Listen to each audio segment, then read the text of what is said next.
নাট্য একাডেমি পুরস্কার প্রাপ্ত নাটক ছেঁড়া ক্যানভাস, রচনা অমিতাভ চক্রবর্তী, প্রয়োগ রঞ্জন রায় ও প্রযোজনা ব্যান্ডেল আরোহী।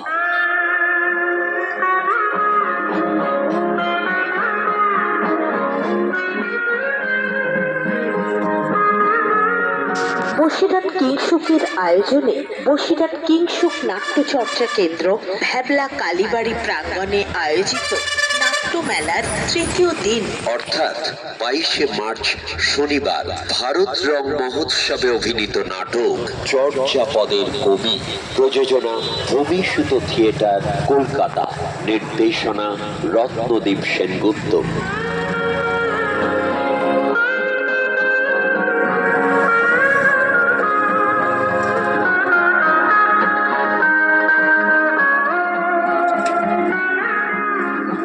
নাট্যমেলার চতুর্থ বা শেষ দিন অর্থাৎ 23শে মার্চ রবিবার প্রথম পর্বে বসিরহাট কিংসুক প্রযোজিত নাটক তারাপদ, কাহিনী কবিগুরু রবীন্দ্রনাথ ঠাকুর, নাটক ও নির্দেশনা মুকুন্দ চক্রবর্তী।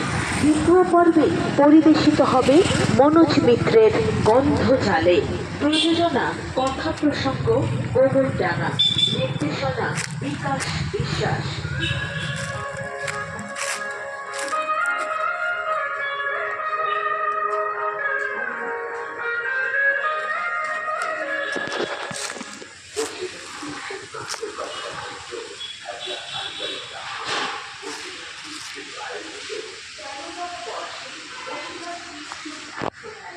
শুরু হবে প্রতিদিন সন্ধ্যে 6:30টায়। তাই নির্দিষ্ট সময়ের আগে প্রতিষ্ঠানটিতে প্রবেশ করুন, মোবাইল ফোন নিষ্ক্রিয় রাখুন। আমাদের একান্ত আবেদন, নাটকের সাথে থাকুন, সুস্থ সংস্কৃতির পক্ষে থাকুন। বসিরহাট কিংসুকের সাফল্য।